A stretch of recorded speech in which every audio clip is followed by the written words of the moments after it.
Com sua Bíblia aberta, eu quero convidar você a olhar comigo o Salmo de número 115, que nós lemos no início desta transmissão. Este Salmo, ele se classifica como Salmo de Louvor.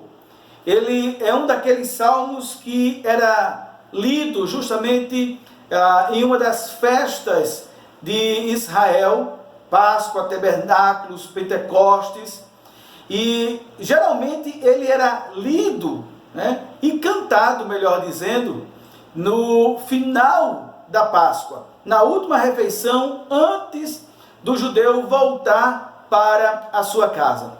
Alguns comentaristas falam que provavelmente esse pode ter sido um dos salmos que Jesus cantou com os seus discípulos naquela última Páscoa.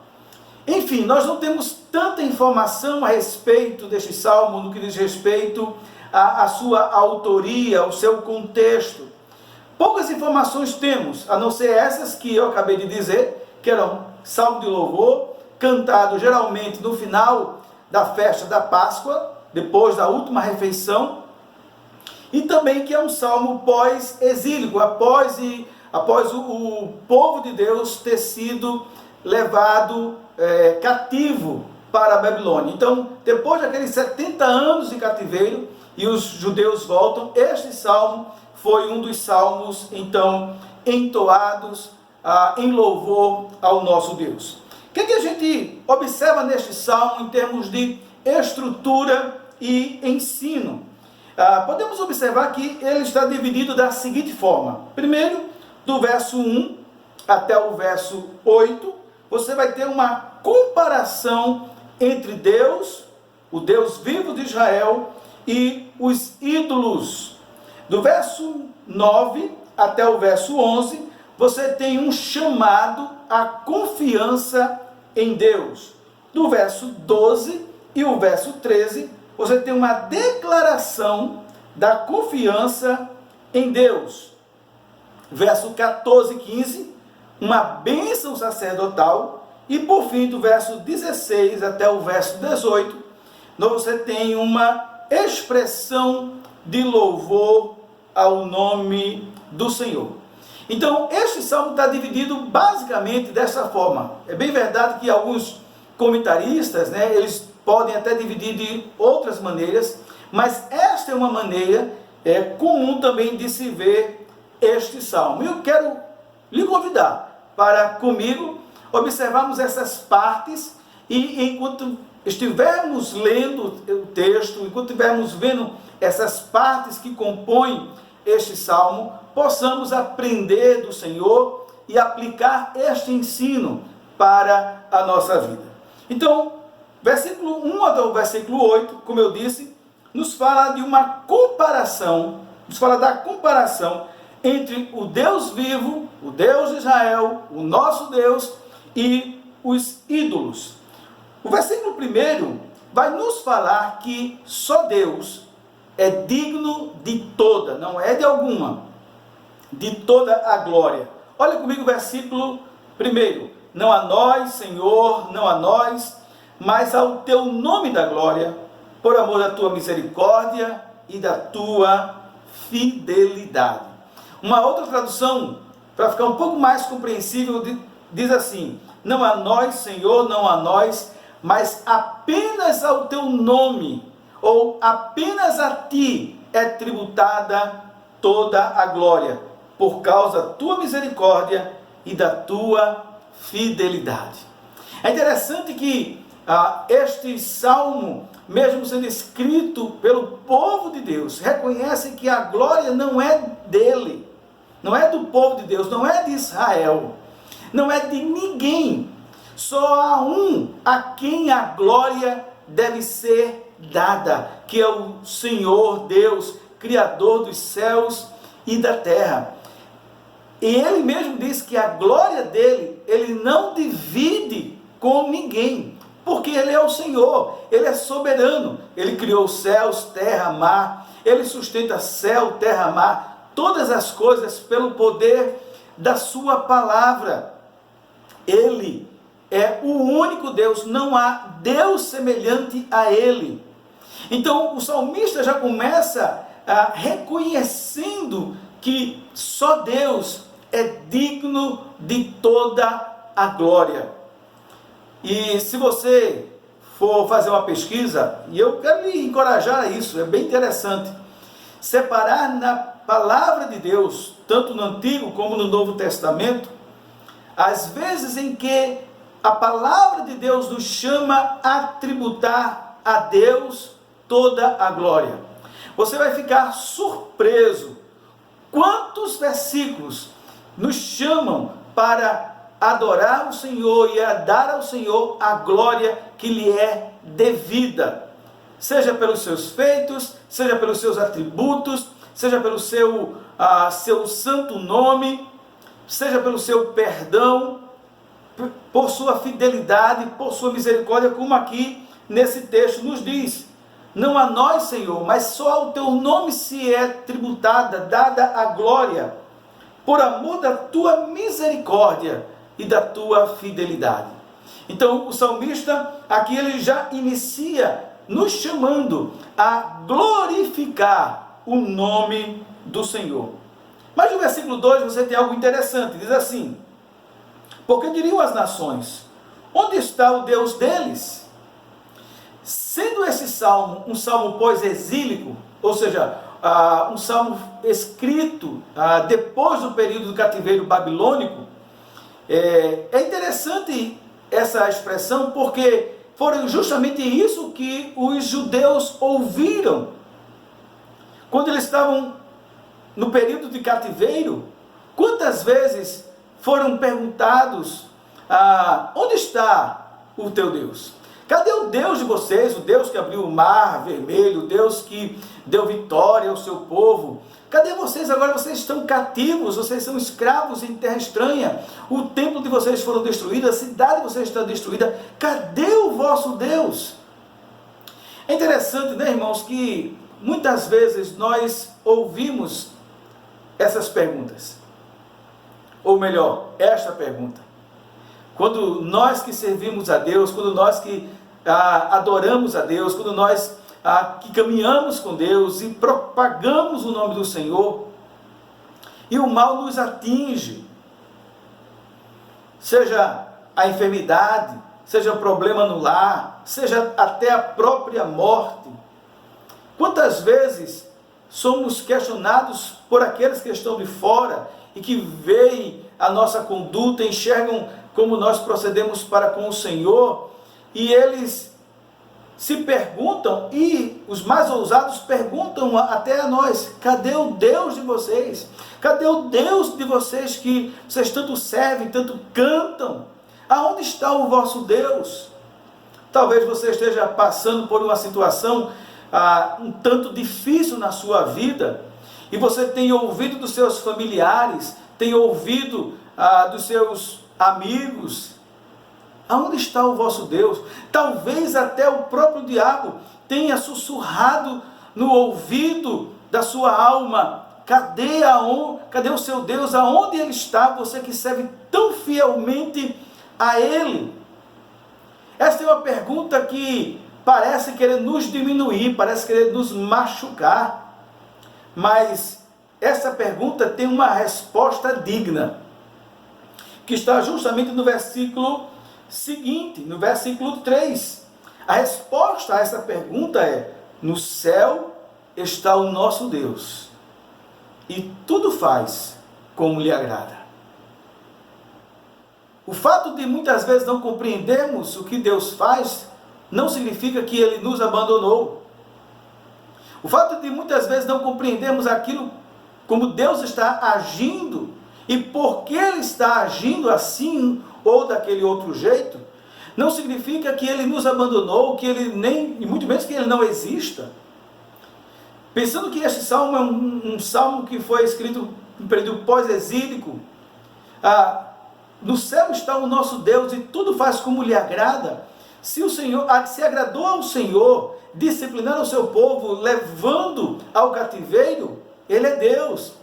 Se aprove ao Senhor restaurá-lo, Ele é Deus.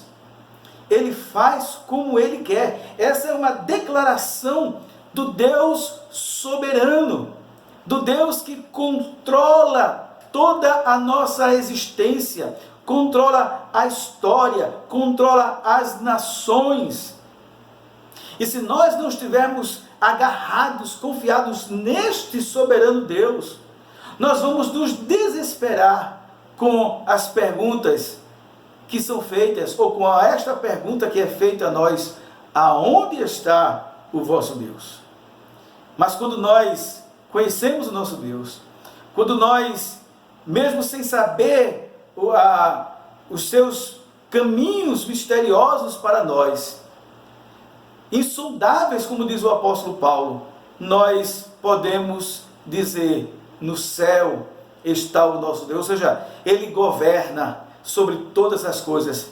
E note que diz: e tudo faz como lhe agrada. Não é como eu quero, não é da forma que eu quero, porque eu não tenho sabedoria e capacidade para isso, mas Ele tudo sabe, Ele tudo pode e Ele tudo faz.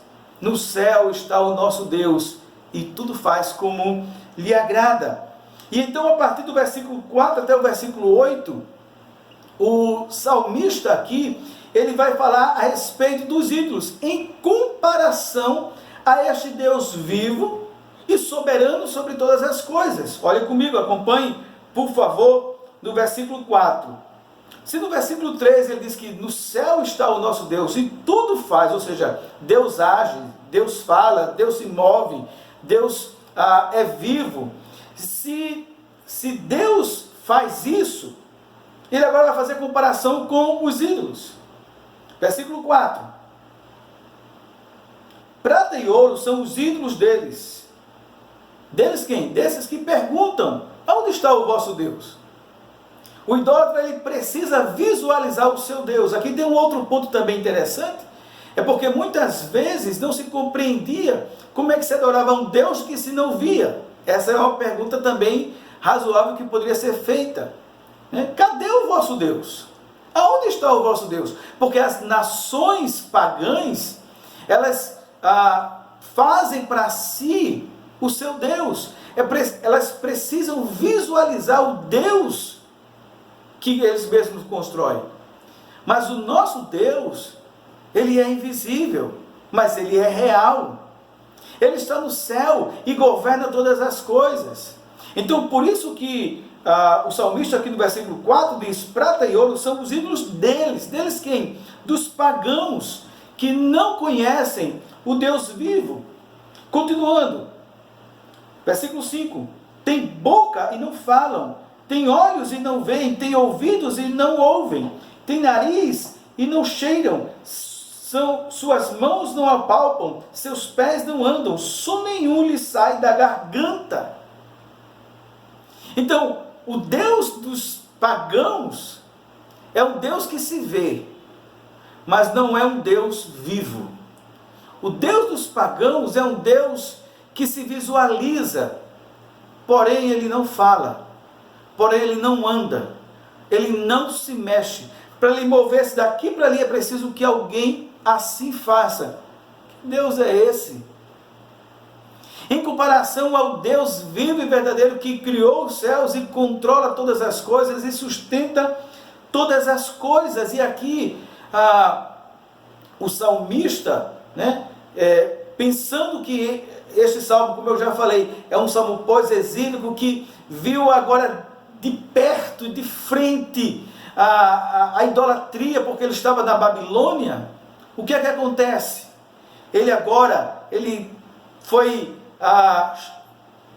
tratado de tal forma que ele diz assim: olha, não existe outro Deus, só há um Deus único, vivo e verdadeiro, que é o nosso Senhor. Ele diz que os ídolos dele, dos pagãos, o Deus deles não tem vida, porque não tem boca, mas não falam, tem ouvidos, mas não escutam, tem pés, mas não andam, tem mãos, mas não apalpam. No entanto, irmãos, isto é algo muito sério, porque Deus já tinha dito quando se manifestou a Israel e lhe deu os mandamentos e que veio até nós. não farás para ti imagem de escultura, não terás outros deuses além de mim. Israel levou um tempo ainda para aprender isso, porque muitas vezes, mesmo reconhecendo que Deus era o seu Deus, Israel se envolvia em idolatria, com reis que não temiam ao Senhor, com homens que não temiam ao Senhor. Mas agora Israel de fato entende, depois desse período de cativeiro, que os ídolos não valem absolutamente nada e não se pode confiar nos ídolos. Isaías 44, o profeta, Deus falando através do profeta, em um tom de, como é que eu diria, de sarcasmo até, de ironia, fala a respeito daqueles que fundem o ferro e fazem para si imagem de escultura. Pegam o barro e fazem para si imagem de escultura. Pegam uma madeira, corta essa madeira, com a parte dela se aquece, com a parte dela faz fogo para o seu cozimento. E com essa mesma madeira, ele esculpe um ídolo e diz: tu és o meu Deus, me socorre. Como se ele pegou aquilo ali? Isaías 44, verso 9 até o verso 20, leia esse texto posteriormente. E aqui no versículo 8 tem algo muito sério. Depois do salmista aqui falar a respeito do Deus vivo, do Deus verdadeiro, e comparar com os ídolos mudos, os ídolos que não têm vida, ele diz algo muito sério. Ele diz: tornem-se semelhantes a eles, ou seja, sem vida, sem sensibilidade, todos os que fazem e todos quantos nele confiam. A idolatria, a rejeição do Deus único e verdadeiro é tão séria que há uma sentença de maldição aqui para aqueles que, preste atenção, para aqueles que fazem.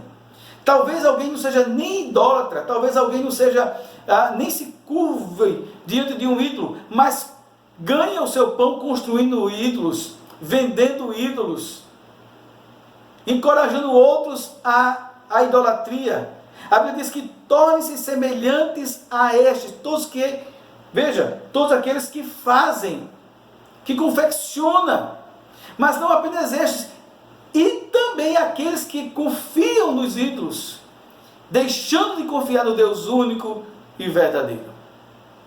Isto é sério, porque Deus leva a sério a sua glória. Ele não divide sua glória com ninguém. Quando o homem se curva diante de um Deus que não é Deus, de um ídolo que não é Deus, ele está roubando a glória de Deus, ele está desviando a glória de Deus para uma criatura, para algo. E Deus é o justo juiz, ele sendo o único Deus. Há uma sentença aqui muito séria: tornem-se semelhantes a eles. E que semelhança? Poderíamos, aqui há um espaço enorme para discussão, mas, por exemplo, os textos acabou de nos dizer que os ídolos são insensíveis, que os ídolos são mortos, que sejam mortos, sem vida, aqueles que confiam e aqueles que confeccionam. A primeira parte desse texto nos fala que há uma diferença entre o Deus vivo e o Deus das nações pagãs, os ídolos que não têm vida. A segunda parte vai do versículo 9 até o versículo 11, quando é um chamado à confiança em Deus. Então o salmista começa tributando glória a Deus, depois ele fala da soberania desse Deus vivo e verdadeiro, em comparação aos ídolos mudos, aos ídolos sem vida. E agora, por causa desse Deus único e verdadeiro, o Deus que governa todas as coisas, há um chamado para confiar justamente nesse Deus. Versículo 9 até o versículo 11. Veja o que diz aí: Israel confia no Senhor, ele é seu amparo e seu escudo. A casa de Arão confia no Senhor. Ele é seu amparo e seu escudo. Confia no Senhor os que temem o Senhor. Ele é seu amparo e o seu escudo. Uma outra tradução, a King James, ela coloca esses versos de uma forma bem interessante. Diz assim: ó casa de Israel, confia no Senhor. Ó casa de Arão, confia no Senhor. Ó vós que temeis ao Senhor, confiem no Senhor. Então é um chamado a confiar nesse Deus vivo e verdadeiro, nesse Deus soberano que controla e governa todas as coisas, nesse Deus de misericórdia e fiel.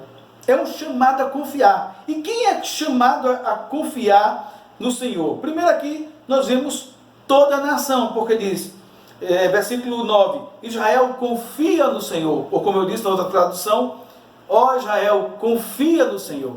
Então toda a nação deve confiar no Senhor. Mas ele especifica também, ó casa de Arão, e aqui se refere aos sacerdotes, aqueles que ministravam na casa do Senhor. Confia no Senhor. Lembre-se que este salmo era cantado nas festas, como eu falei, na festa da Páscoa. Então, há um chamado, Israel, toda nação, confia no Senhor. Casa de Arão, sacerdotes, aqueles que ministram, confiem no Senhor. Todos que temem a Deus. E aqui a gente pode ampliar um pouco mais, porque temos que nos lembrar que muitos abandonaram, vamos colocar dessa forma, as suas nacionalidades, ou abandonaram os seus deuses, mesmo não sendo de Israel, e vieram e seguiram o Deus de Israel. Então, não apenas a nação de Israel, não apenas os líderes espirituais de Israel, mas todos que temem o Senhor devem confiar nesse Deus. E qual é a razão disso? Os 3 versículos nos diz, porque o Senhor é teu amparo e escudo. Volta aí para o versículo 9. Israel confia no Senhor, ele é teu amparo e teu escudo. Casa de Arão confia no Senhor, ele é teu amparo e teu escudo. Os que temem ao Senhor, confiem no Senhor, porque ele é seu amparo e o seu escudo. Ou seja, Deus é aquele que te sustenta e aquele que te protege. Que coisa maravilhosa, irmãos, saber que podemos confiar em Deus, nesse Deus vivo e verdadeiro, porque Ele nos sustenta e porque Ele nos defende. Eu não sei qual é a situação em que você está passando. Eu não sei o que você está vivenciando por esses dias. Talvez as lutas estejam grandes demais. Mas aqui está um chamado para a sua vida, para a sua família, para você que está me ouvindo. Confia no Senhor, porque Ele é teu amparo, Ele te sustenta, Ele é teu escudo, Ele te protege, Ele te defende. Mas a terceira parte deste salmo nos fala de uma declaração de confiança em Deus. Se na parte anterior, os versos anteriores falaram de um chamado à confiança em Deus, agora o salmo ele fala de uma declaração desta fé, desta confiança neste Deus que é nosso amparo, que é o nosso escudo. Olha comigo o versículo 12 e o versículo 13. De nós se tem lembrado o Senhor. Ele nos abençoará. Abençoará a casa de Israel. Abençoará a casa de Arão. Ele abençoa os que temem o Senhor, tanto pequenos como grandes. Aqui é uma expressão bem interessante, versículo 12. Primeira parte. De nós se tem lembrado o Senhor.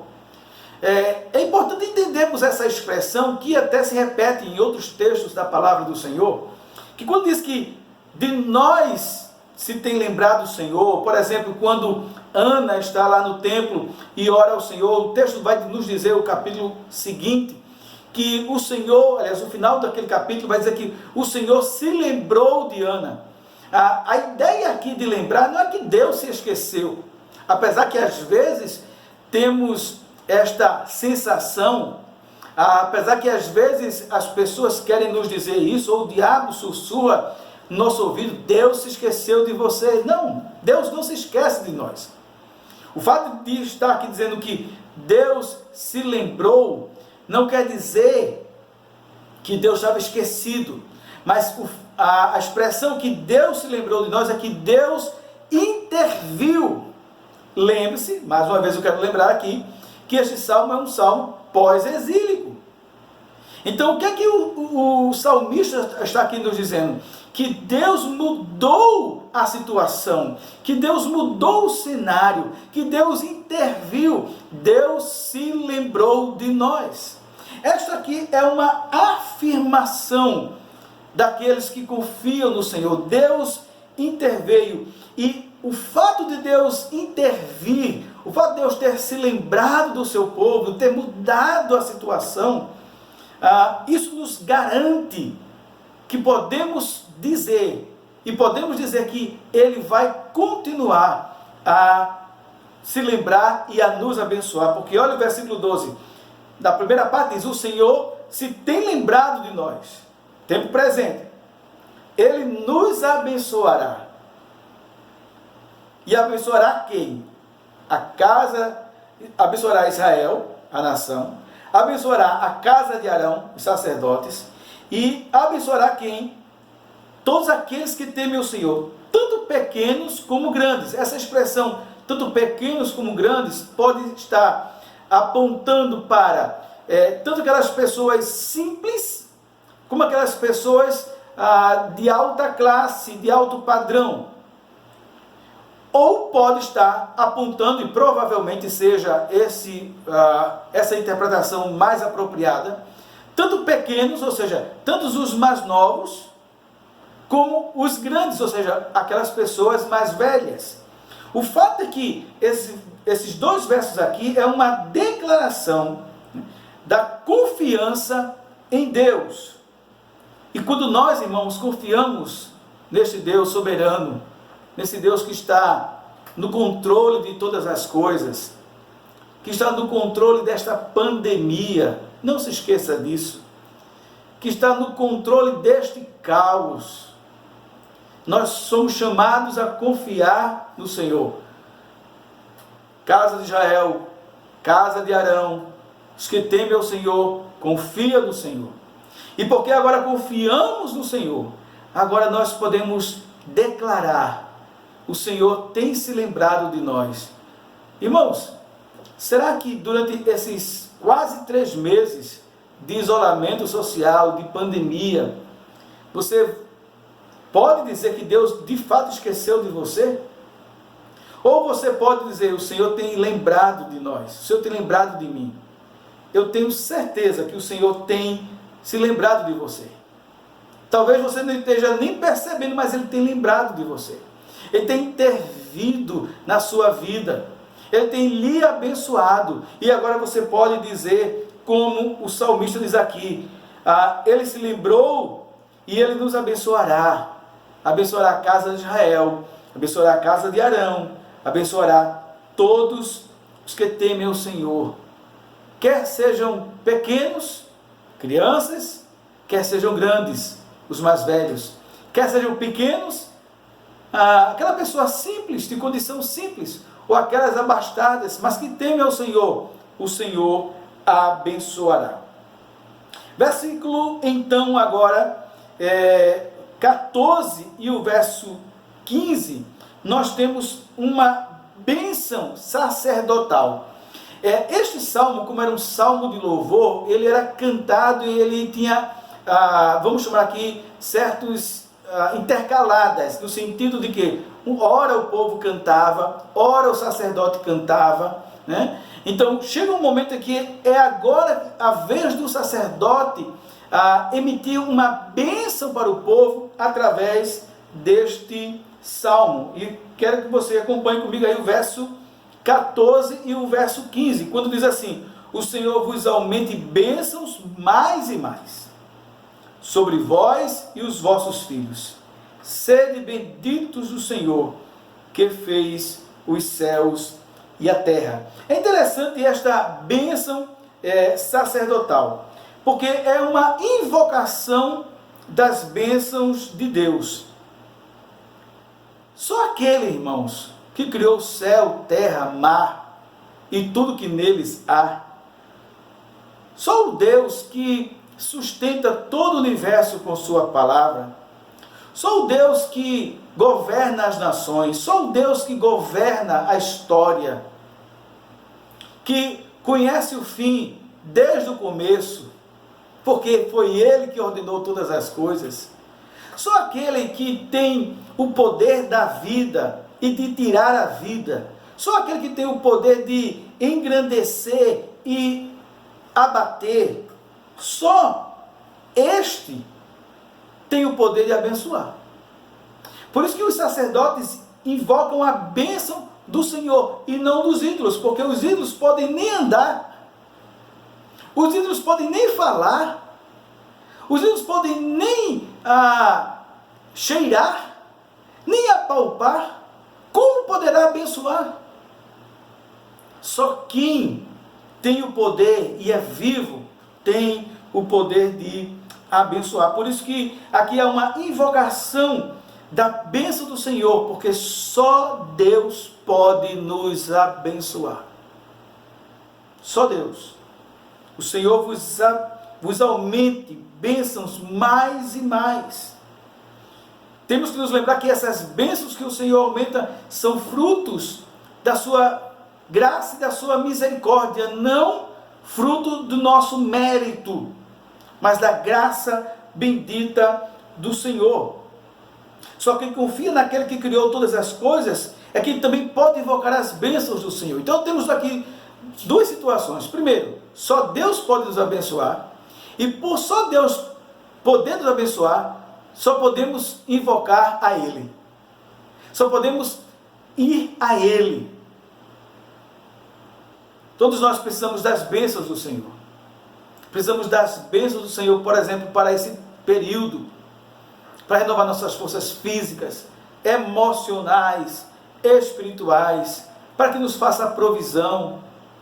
E não será, irmãos, governo, autoridades, sistemas, que irá nos abençoar.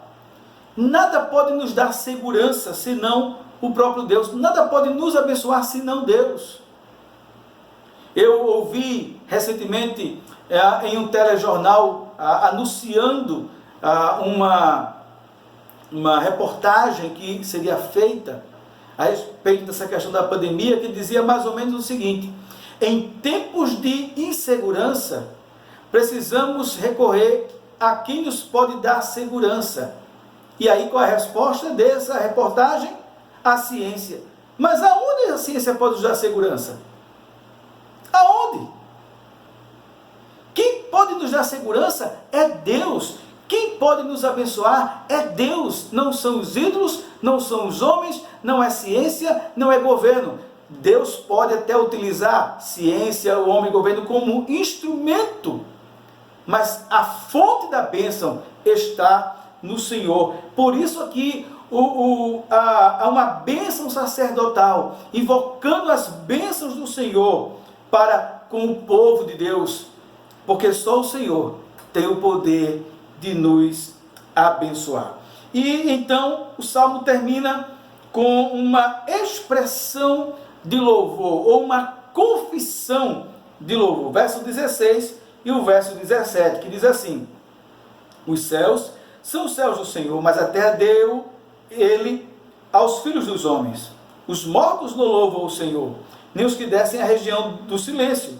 Nós, porém, bendiremos o Senhor, desde agora e para todo o sempre.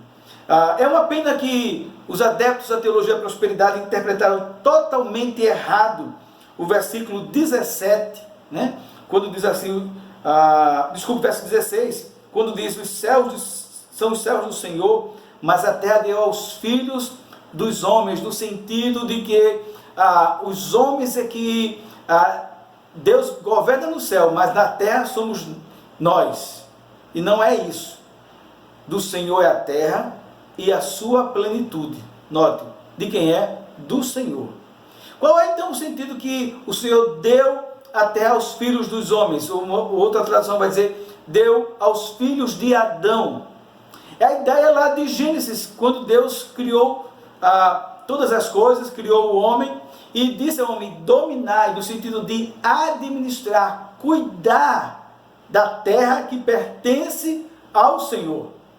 Somos apenas mordomos desta terra, mas a terra pertence ao Senhor. Então aqui nós temos uma confissão, né, de louvor ao Senhor, falando da sua soberania, porque diz aí, os céus são os céus do Senhor, e aí você remonta ao primeiro versículo, aliás, ao versículo 3, quando diz que no céu está o nosso Deus. Então a ideia de que os céus dos céus, do céu o Senhor governa, é a ideia da soberania de Deus. Versículo 17, os vivos adoram ao Deus vivo, porque olha o que diz o versículo 17, os mortos não louvam. Então quem adora a ídolos, quem serve a ídolos, como diz lá o versículo, vai tornar-se igual a eles, mortos. Mas nós adoramos o Deus vivo e verdadeiro. E aí então no versículo 18 ele termina com essa expressão de adoração a Deus. Ele começa glorificando o nome do Senhor. Não a nós, Senhor, não a nós, mas apenas o teu nome se dá a glória, se oferece a glória. E ele termina o salmo com mais uma vez uma expressão de louvor e de glorificação a Deus, quando diz: nós, porém, bendiremos o nome do Senhor. Nós vamos glorificar o nome do Senhor. Quando? Hoje? Sim. Amanhã? Também. E depois de amanhã? Também. Ou seja, sempre, né? Nós, porém, bendiremos o nome do Senhor. Eles podem confiar nos ídolos mudos e vão tornar-se semelhantes a estes. Eles confiam em deuses que não podem socorrê-los, não podem ampará-los, não podem defendê-los. Nós, porém, confiamos no Senhor, soberano, Criador dos céus e da terra. E não apenas confiamos, mas adoramos, porque Ele é o nosso amparo, Ele é o nosso escudo. Não apenas hoje, mas desde agora e para todo sempre. E o salmista termina com a expressão de aleluia, louvado seja o Senhor. É interessante que essa expressão aleluia, infelizmente, em muitos ciclos cristãos evangélicos, tornou-se uma expressão banalizada, tornou-se uma expressão de brincadeira até, mas que deve ser evitada. Se você tem esse comportamento, eu quero lhe convidar a abandonar essa prática, mas a pensar na profundidade dessa palavra, na beleza dessa palavra que é aleluia, que significa que seja louvado o nome do Senhor. Que Senhor, Criador dos céus e da terra. Que Senhor, aquele que é misericordioso, que é fiel. Que Senhor, aquele que é meu amparo, aquele que é meu escudo, aquele que é minha fortaleza. Aleluia, louvado seja o Senhor. Que aplicações nós podemos fazer para a nossa vida olhando esse texto? Quero fazer aqui algumas aplicações finais para o nosso viver. Primeiro, quando nós olhamos esse texto, o que é que nós podemos aplicar? Primeiro, toda a satisfação do homem só está quando ele vive para a glória de Deus. Toda a satisfação do homem, toda a felicidade do homem só existe quando ele vive para a glória de Deus. A palavra de Deus nos diz que nós fomos criados para a glória do nome do Senhor, que nós fomos salvos para o louvor da sua glória. Um dos problemas da humanidade, e talvez seja o seu problema que está me ouvindo, é que você está buscando a felicidade. Você já notou que todos têm essa frase? Eu tenho o direito de ser feliz. E aí busca nisso, busca naquilo. Alguns querem ser felizes através do trabalho, outros dos prazeres imorais, outros através de associações, enfim, tantos caminhos em busca da felicidade. E quando encontram, são felizes por um tempo, mas logo tem que buscar uma outra coisa. Pensa em alguém que pensa assim: eu vou ser feliz quando eu tornar-se milionário. Ele torna-se milionário e continua infeliz. Alguns dizem assim: eu vou ser feliz quando eu casar. Casam e continuam infelizes. A busca da felicidade não se finda. Mas por quê? Porque o homem ele só é feliz, ele só está satisfeito quando ele vive para Deus, para a glória de Deus, quando ele se satisfaz em Deus. O que nos traz a satisfação e felicidade é o próprio Deus e viver para a glória de Deus. Por isso que Paulo, escrevendo sua carta aos Coríntios, vai nos dizer: quer comais, quer bebais, quer façais qualquer outra coisa, fazei tudo para a glória de Deus. Não a nós, Senhor, não a nós, mas ao teu nome se dá glória. A segunda aplicação que eu quero fazer com você é que há um juízo severo para aqueles que abandonam o Deus vivo e confiam nos ídolos mudos. Há um juízo severo. Deus é um Deus de amor, Deus é um Deus de misericórdia, Deus é um Deus longânimo, ou seja, a sua paciência é longa. Mas este seu amor, essa sua longanimidade, não anula também a sua justiça. Todos aqueles que o abandonam, buscando refúgio e confiança fora dele, há de sofrer, há de padecer também o juízo do Senhor. Então eu quero lhe chamar a atenção sobre isso. Leia mais uma vez o que o texto nos diz: tornem-se semelhantes a ele todos aqueles que fabricam os ídolos e confiam nos ídolos que não são Deus. Leia Isaías 44 e veja a gravidade do que é confiar em um Deus que não é Deus. A gravidade de não confiar no Deus único e verdadeiro. Uma terceira aplicação que nós podemos fazer aqui é que este salmo, mais uma vez, é uma chamada para as nossas vidas de confiança nesse Deus vivo e soberano. Nós temos, irmãos, nesse período agora de pandemia, sido chamados por Deus a sairmos da teoria e estarmos na prática. Nós cantamos que confiamos em Deus, nós pregamos que confiamos em Deus, nós falamos para os outros que confiem em Deus quando tudo está bem. Mas é agora, nesse período que nós estamos vivendo de incertezas, que nós somos chamados a confiar neste Deus. E mesmo que alguém nos pergunte: aonde está o vosso Deus? A nossa resposta será firme. Que a sua resposta seja firme. No céu, governando, controlando todas as coisas, está o nosso Deus. E tudo Ele faz como lhe agrada. Tudo Ele faz porque Ele é soberano. Mas eu preciso terminar esta mensagem trazendo uma palavra também para você que ainda não conhece esse Deus vivo e verdadeiro, que confia nos ídolos e não no Senhor.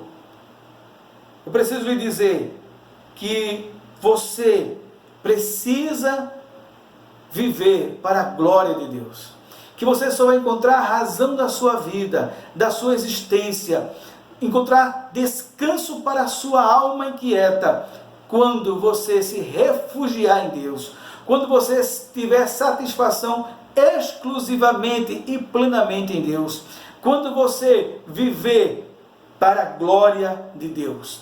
Por isso, volte-se para Deus. Por isso, volte-se para Ele e confie nele. E viva para Ele enquanto há tempo. Enquanto Ele dá esta oportunidade para que você volte-se para o Deus vivo e verdadeiro. Que o Senhor nos abençoe. Que o Senhor nos ajude a viver esta palavra. A Ele toda a glória, porque por meio dEle e para Ele são todas as coisas. Glória, pois, a Ele eternamente. Amém.